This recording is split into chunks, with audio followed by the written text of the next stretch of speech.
Ini semuanya YouTuber. Oke. Ini saya ketemu Om Alvin Lim ya. Alvin Lim ya. Alvin Lim, ini iya. orang lagi galak nih. Ketemu juga tokoh yang suka menjerumuskan orang. Ini Om Liu. Sudah menetaskan satu varian baru. Varian baru ya. Bos, lu selama ini gue liat galak nih soal menghajar institusi yang sedikit menurut gue nggak tahu menurut gue benar atau enggak. Ada semacam penyimpangan hukum, benar tuh, Bos? Betul. Jadi saya memfokuskan diri untuk berperang melawan oknum aparat penegak hukum sebenarnya. Luar biasa. Oknumnya. Oknumnya. Oknumnya, Tapi bukan tidak institusi pemerintahnya. Enggak. Stop. Nah, ini kadang-kadang gini, orang mendefinisikan itu kan salah. Iya. Seakan-akan Om Alvin Lim menyerang sebuah institusi, tidak kan? Enggak. Nih, ini harus saya klarifikasi. Alvin Lim sedang memperjuangkan soal keadilan. Betul. Tidak menyerang sebuah institusi, tapi oknum-oknum. Sebetulnya ini harus mendapatkan penghargaan. Apalagi ada Om Lius. Om Lius ini juga sedang berjuang. Om gimana Om? Kok bisa ada Om Alvin? Ya, Ini saya gimana lihat ini? begini ya. Kondisi ini kan dirasakan oleh masyarakat seluruh Indonesia. Bahwa penegakan hukum ini slogannya itu tajam ke bawah, Tumpul ke atas. tumpul ke atas. Tapi kan Atau tumpul ke atas, tajam ke bawah. Logika kan begitu. Iya. Tumpulnya ke atas, Tumpulnya tajam ke ke atas. bawah. Gitu kan? Iya. ya kira-kira itulah. Itu yang saya lihat yang berani menyuarakan itu. Saya sih terang-terang ya, saya nggak berani loh. Begitu lihat ada Alvin Lim, wah ini sih luar biasa nih. Ini pengacara yang sebetulnya dirindukan oleh masyarakat Indonesia. Cuma tadi itu banyak yang salah tafsir. Dipikirnya Alvin Lim ini kasar, keras kepada institusi kepolisian maupun kejaksaan. Tapi kalau kita perhatikan benar-benar dengan hati yang bersih, catatan saya mesti bersih nih. Jangan ada sentimen, belum apa-apa udah sentimen sama Alvin Lim. Nah itu nggak bagus. Lihat betul apa yang dia perjuangkan. Yang saya kaget hari ini makan nggak lancar itu. Alvin Lim keganggu, kita lagi makan, keganggu pertanyaan-pertanyaan. Kenapa kok ada apa sama Habib Rizik ya? Iya. Aduh, padahal ya itu sebetulnya saya senang betul. Kenapa? Ini orang Tionghoa, pengacara, lagi vokal menyuarakan keadilan, bisa silaturahmi sama Habib Rizik Syihab, itu luar biasa. Tapi di luar dugaan saya, kok jadi Heboh ini. heboh ya? Jadi heboh ini. Seantero jagat. Bahkan sampai luar negeri ini WA saya. Oh, iya. Jadi dia bilang, Alvin, tolong Alvin jangan sampai berubah agama ya, jangan sampai jadi muslim ya, jangan. Jadi mereka penuh dengan kekhawatiran yang saya bingung.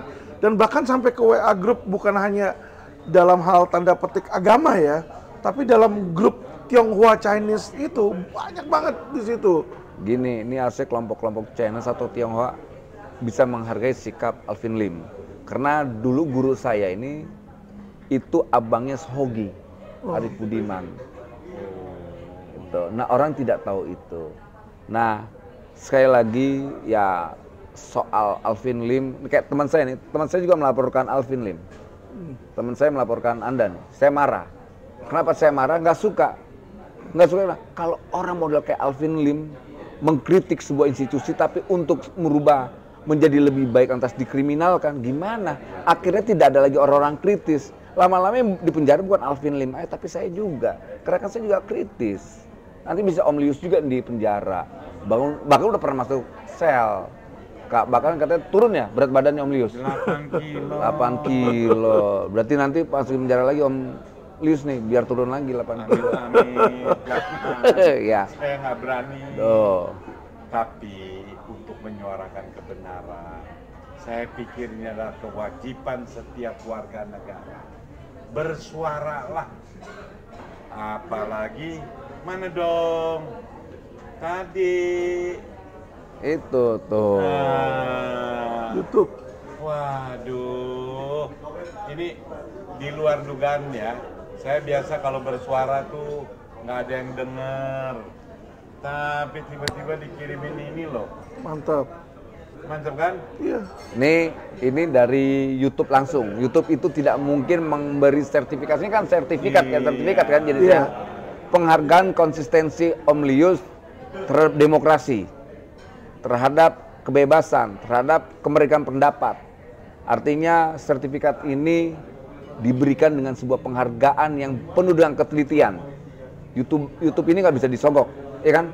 Nggak bisa ya, Nggak bisa. Lim ya? Om Lius nggak bisa kan disogok kan? Om Lius nggak nyogok ini kan? Lurus Dan mereka. saya nggak pernah nyogok.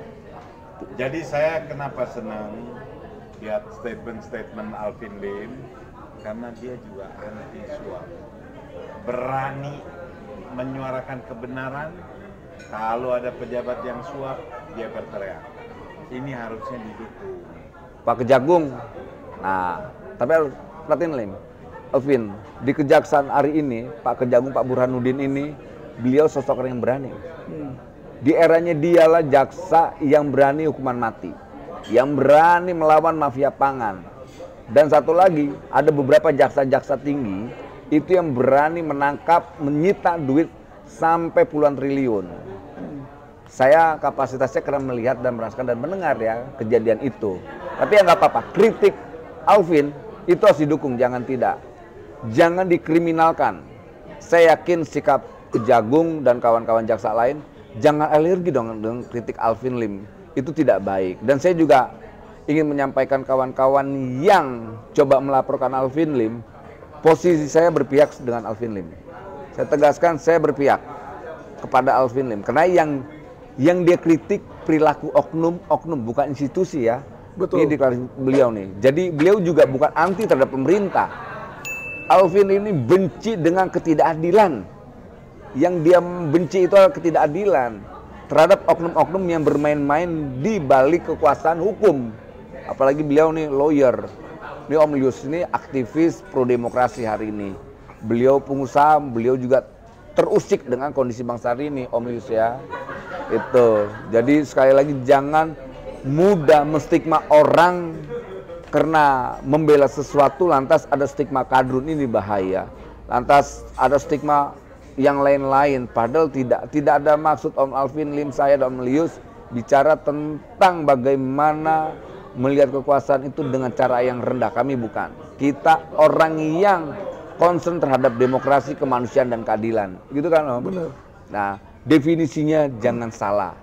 Pengertiannya jangan salah. Dan jangan mudah juga menstigma orang hanya karena beda pilihan. Karena kita kan bukan lahir dari dunia militer.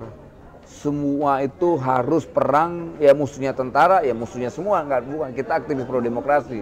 Semua didasari oleh dialog dan rasionalisasi dan juga argumentasi. Dan yang penting jangan hoax Om. Kita tidak suka dengan budaya hoax gitu loh. Kritik itu penting. Saya tidak mau Om Alvin Lim dipenjara karena kritik. Om Lius dipenjara karena kritik. Saya nggak mau. Jadi kita budayakan namanya kritik itu penting, tapi didasari oleh argumentasi dan bukti, bukan hoax Om. Betul. Gitu. Terus gimana? Niatnya juga untuk membangun negeri, untuk kebersamaan dan kesejahterakan rakyat. Negeri ini nggak bisa dibangun oleh satu kelompok atau satu golongan. Perlu kerjasama. Persatuan itu jadi penting. Dan ini kebenaran ya. Saya beragama Buddha, Protestan, Kristen. Jadi jangan salah. Ini kita suarakan ini buat kepentingan negeri. Jadi jangan teriak-teriak aja Pancasila, Pancasila. Tapi penjabaran, masa Alvin Lim silaturahmi sama Habib Rizik aja terus dibuli-buli. Nggak boleh. Ya, betul nggak? Fokus saya cuma satu gitu loh, yaitu penegakan hukum aja. Dan jangan tidak kritis lagi loh. Nggak mau. Ya kan kritis terus. Ini hal saya nggak masalah. Bagi saya kehilangan penggemar itu it's not a big deal. Cuma saya cuma mirisnya kenapa? Kok Serendah sempit itu, itu pemikiran dari masyarakat. Jadi saya tuh sedih sama mereka. Sebenarnya yang saya sedihkan bukan diri saya, Om, bukan. Mereka ya. Saya nggak masalah gitu loh. Ada yang suka saya atau nggak suka saya. Saya tahu harga diri saya, Tuhan tahu saya. Amin. Tetapi ya kan saya melihat bagaimana kok sempitnya masyarakat, bagaimana makanya dengan inilah mereka mudah sekali dihasut, itu yang saya lihat. Dibilang kadrun lah nanti, dibilang jadi mereka dipecah belah dengan hal seperti itu. Ini yang membuat saya membuat saya miris sebenarnya. Gitu loh. Jadi kekhawatiran mereka inilah ya yang melihat saya, oh kok begitu mudah dipecah belah negara ini. Jadi datang waktu ke Habib Rizik dibawa siapa? Sama Bang Lius. Oh, jadi ini aktornya nih. Satu hal, kekhawatiran yang teman-teman Alvin Lim itu bahwa jangan pindah agama. Saya kenal Habib Rizik lama, tidak pernah satu kali pun saya disuruh pindah agama, nggak ada. Nah. Jadi jangan pernah takut, karena saya tahu orang Islam juga sangat baik. Kemarin yang ada ikut kita satu lagi, waduh dia bilang Lius, nggak nyangka ya Habib Rizik itu begitu baik. Saya kesannya itu wah sombong, galak, serem, enggak. Jadi banyak yang nggak kenal tapi ikut-ikut ngomong, ikut-ikut. Saya sih bukan apa ya hati saya sih prihatin juga Alvin Lim ngalamin seperti ini. Ini di luar dugaan saya, tapi ya saya rasa sabarlah. Bung Alvin, hal ini pernah saya rasakan juga. Kita berbuat baik, kalau kata orang Mandarin itu hauden nancur. Baik itu susah. Jadi mau berbuat baik itu susah. Kita kan lihat suasana negara lagi begini, kita mau mempersatukan, kita mau dialog, silaturahmi, itu yang harus didorong untuk Indonesia ke depan. Ya. Dialog itu Ini pintu. juga sama saya dulu debat di Oh, TV. ribut. Ini Anton Medan, saya lawan Ahok, tapi kita bisa kongko, bisa diskusi. Ini yang harus dikembangkan untuk Indonesia ke depan. Dialog itu penting.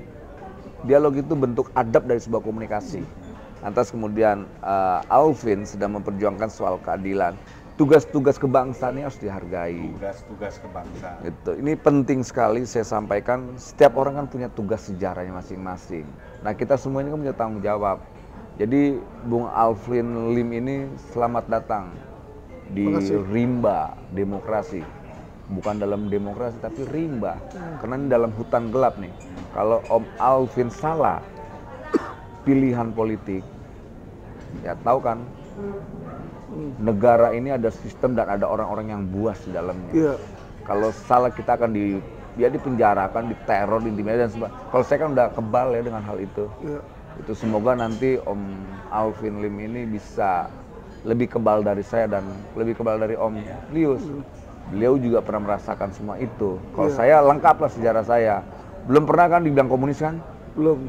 Belum pernah dibilang teroris kan? Belum sih. Saya sudah lengkap. Lawan Orde Baru saya dikomunisin. Nah sekarang ngebela kekuasaan, pendukung Jokowi diterorisin ya. Ya Om Lius. Saya orang Kristen nih. Lucu ya. Iya, saya orang Kristen. Makanya saya cuma tapi gini. Resiko anak-anak Tuhan dalam memikul salibnya. Ya kan? Saya sangat setuju. Itu. Jadi jangan pernah khawatir. Kita tidak tahu Tuhan telah memakai kita nggak tahu. Begitu juga Om Lius. Kita tidak tahu Buddha sedang memakai Om Lius. Karena Om Lius berinteraksi dengan Habib Rizik, tidak pernah yang namanya Om Lius diajak menjadi orang Islam. Artinya bentuk penghormatan Habib Rizik terhadap apa? Betul. Agamanya Om Lius. Betul. Ya kan Om Lius? Keren. Gitu. Nah, kayak hal-hal kayak begini harus terus kita komunikasikan. Om. Betul. Tidak bisa tidak. Makanya ini penghormatan saya bisa diskusi kita bertiga. Ya. Ada Om Lius, ada Alvin. Semoga ya dialog kita hari ini berguna gitu untuk Dan berkesinambungan. berkesinambungan. Jangan berhenti. Oh. Betul. Terus isu-isu kebangsaan yang akan kita bahas. Itu. Bukan slogan ya. Bukan. Bos, lihat nih, ini Buddha. Lihat casingnya aja, lihat casingnya nih. Ceknos abis bos. Tapi Indonesianya demokrasi Pancasila dia praktekin. Jadi Pancasila bukan aku Pancasila tapi kadrun-kadrunin orang. Padahal kadrun-kadrunin orang itu ada pasal berapa di Pancasila? Ada yang ketiga ya? Persatuan Indonesia. Kalau kita menstigma orang kadrun berarti apa? Kita tidak Pancasilais. Iya. Benar. Jelek. Itu. Nah, ini sudah menjalankan namanya Pancasila. Jadi jangan slogan. Om Alvin juga nih, seorang channel bicara tentang keadilan. Dia buka tuh bobrok-bobrok para oknum-oknum yang suka menjual belikan keadilan. Gitu Om ya. Betul. Karena dia aktor, dia lawyer loh. Dia lawyer. Saya langsung teringat dengan Sohogi. Ingat, orang-orang model kayak begini ketika sudah berjuang dia tidak akan pernah lari dari apa yang dia perjuangkan. Sama kayak saya lah, Om Lius juga nggak akan pernah lari.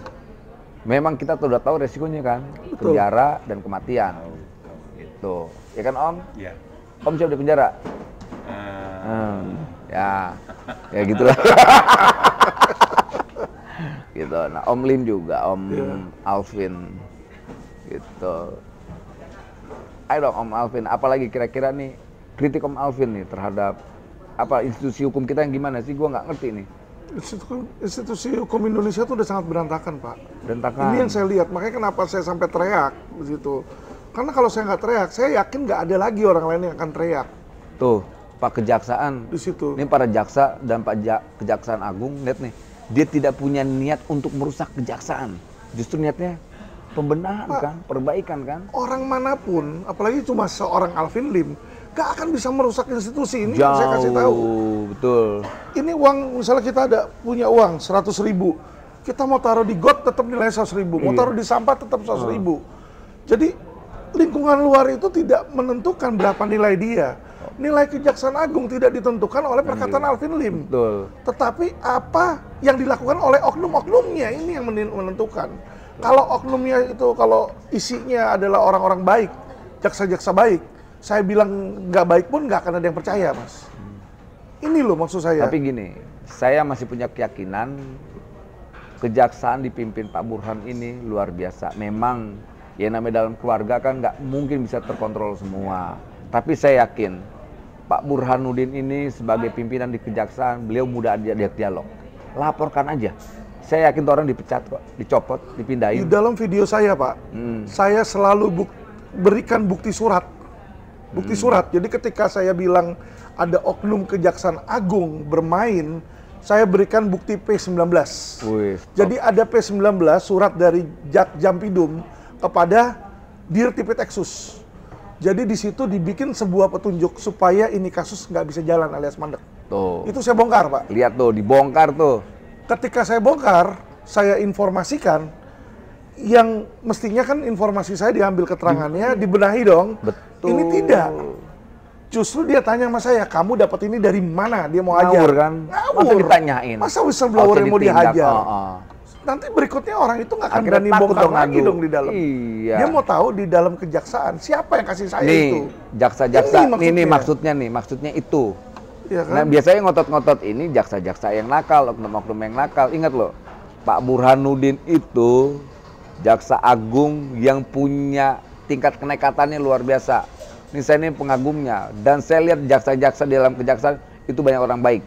Orang baik banyak. Kita masih berharap di institusi kejaksaan ini. Tapi Om Lim, sekali lagi, kiranya mau nggak Om Lim kasih nama-nama yang orang-orang kurang ajar itu ke kejaksaan? Oh, saya nggak Kejagung. masalah. Tuh, dia Saya nggak takut berikan, tuh. bahkan bukti Diberikan. rekamannya, bukti videonya ada kok. Tuh, Pak Kejagung, Pak Burhan. Jenderal-jenderal mana Nih. yang main duit situ semua ada Tuh. buktinya kok. Mafianya mafia apa aja tuh Om? Mafianya ya ini. Jadi kasus ini di mana kasus terhadap masyarakatnya dimainin. Gila ya, sadis ya. Lah Investasi itulah bodong. investasi bodong. Investasi bodong juga. Makanya itu 106 triliun hampir mandek kan. Edi Surya udah jadi sempat investasi lepas. bodong ini yang main ada oknum polisi. Ada oknum polisi, ada oknum penegak hukum, jaksa. penegak hukum ya. Iya. Penegak hukum lah ya, kita ngomong Penegak penegak hukum hukum, lah ya. iya. Karena nanti kalau kita bilang oknum kepolisian, polisinya marah sama Polisinya kita. marah. Kita bilang oknum kejaksaan, padahal bilangnya oknum kan. Betul. Bukan bilang anggota polisi atau ini, padahal itu bilangnya oknum kan.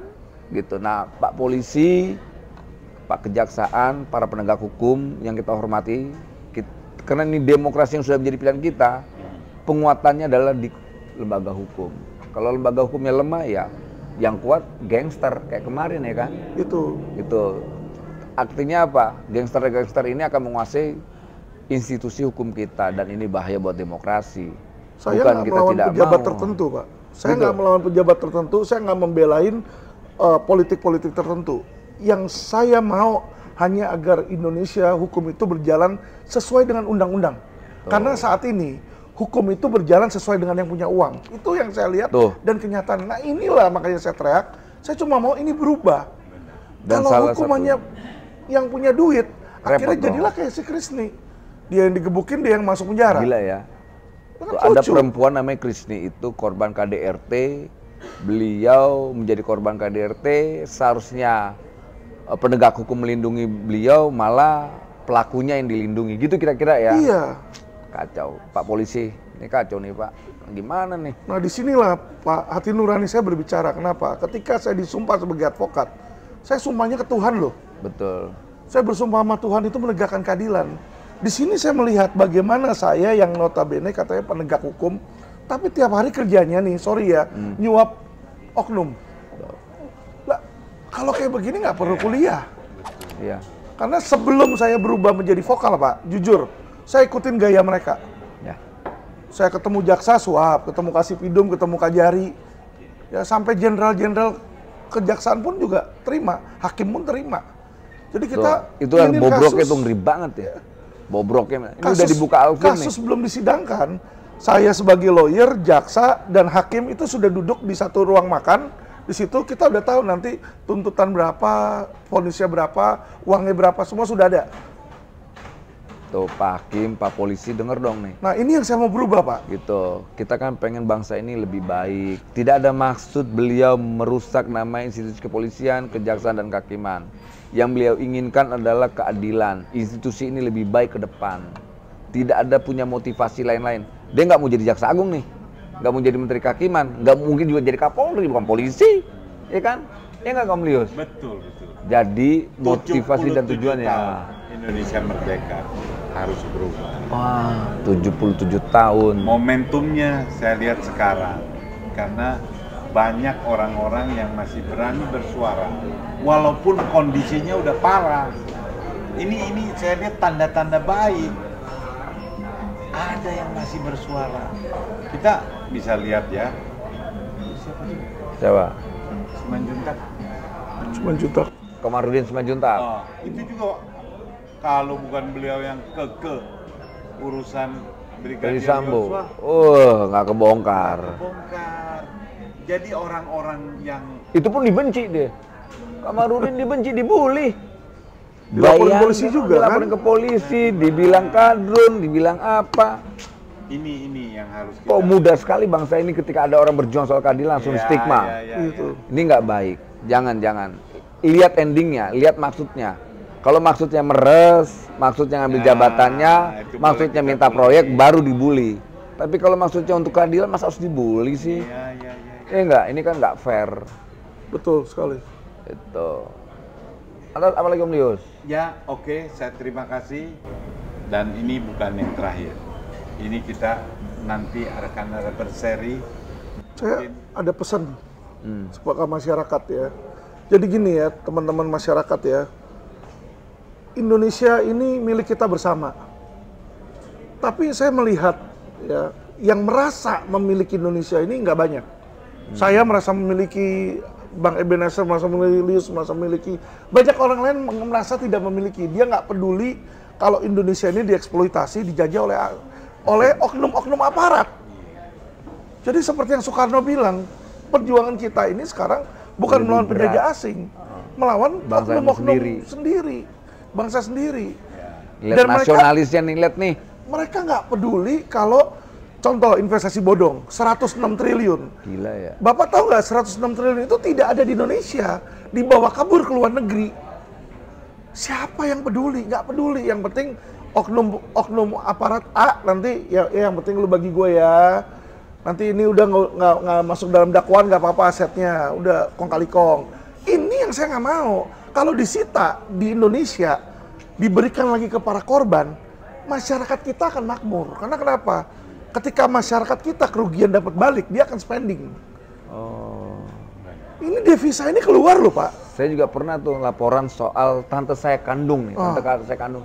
Saya laporin ke Polda nih, Pak Kapolri, saya pernah laporin ke Polda soal tante saya seperti kayak hipnotis ya, kalau ditelepon, lantas ditor uang tuh namanya apa tuh? Kejahatan apa tuh? Penipuan lah sebenarnya. Penipuan gitu. Iya. Saya laporin, padahal orangnya sudah kita tracking ada di Bali, tapi nggak ditindak. Nah, itu dia. Kacau, saya juga nggak ngerti. Padahal yang laporin saya nih, saya bawa tuh ke Polda langsung. Jadi, dalam hari yang sama masih dalam proses transaksi. Iya. Itu. Jadi sebenarnya saya nggak nyalain kepolisiannya Pak. Saya teriak ini kenapa? Ya kan, kenapa saya teriak? Saya ibarat seorang tamu. Saya datang ke rumah polisian misalnya, Polri. Saya lihat di ruang tamunya ada bangkai tikus mati. Ya tentu saya ngomong dong sama yang punya rumah. Niat yang baik. punya rumah Kapolri. Situ ada yang bau, ada bangkai. Tuh. Tolong dong dibersihkan. Kita ngomong kasih kritik nih. Ya kan? Nanti tapi sama mereka bangkai tikusnya itu nggak dibuang keluar rumah Pak, ditaruh masukin dalam dapur. Nanti kita pakai ruang WC-nya dia, ada bangkai lagi, diambil lagi ditaruh ke ruang keluarga. Jadi kotoran itu nggak pernah keluar dari institusi, muter di situ. Ini yang jadi masalah. Jadi makanya disinilah kenapa saya teriak supaya ada perubahan Pak. Itu aja. Ya. Kalau dia berubah lebih baik, yang diuntungkan ini kepolisian dan kejaksaan, bukan Alvin Lim. Dan masyarakat Indonesia. Dan masyarakat. Mereka menginginkan keadilan ya kan? Iya. Kita cuma pengen itu karena saya sudah 2 kali menjadi korban kriminalisasi. 2 kali loh. Di situ. Ini nih mau yang ketiga nih sekarang. Kan lucu kalau kayak begitu kan. Saya akan berpihak terhadap Alvin Lim dalam hal ini. Karena kita diskusi tadi dan saya mendengar tidak ada motif lain selain persoalan mencari rasa keadilan, ingin pembenahan di institusi penegak hukum kita. Betul. Tidak ada motivasi lain. Dia nggak mungkin jadi Kapolri karena dia bukan anggota polisi. Kedua, dia nggak mungkin juga menjadi Menteri Kehakiman karena dia bukan dari unsur partai. Bukan. Dia juga nggak mungkin kejaksaan karena kejaksaan dalam undang-undang kejaksaan harus jaksa karir. Betul. Nggak dapat semua nih tiga-tiganya nih. Betul. Yang dia mau cuma satu. Keadilan untuk rakyat itu harus ada dan hadir, dan negara harus hadir dalam penegakan hukum. Itu betul. Ya? Biar Indonesia maju Pak. Tuh. Itu aja. Pak Presiden, Pak Kejagung, Pak Kapolri dengar dong. Maksud tujuannya tidak ada untuk namanya mendiskreditkan atau meng-underestimate ya kan, tidak ada untuk merendahkan. Ini semua dilandasi oleh motivasi baik, yaitu apa? Pembenahan. Karena dia melihat banyak kotoran-kotoran yang harus dibuang. Tidak lebih dari itu. Tuh, gitu ya? Benar. Itu Terima kasih. Saksikan. Jangan lupa share, komen, subscribe. Supaya ini tiga-tiganya. Berjuang. Karena dengan ini semangat berjuang kita ini makin tinggi. Nggak bayar, cuma manfaat. Iya. Terima kasih. Terima kasih.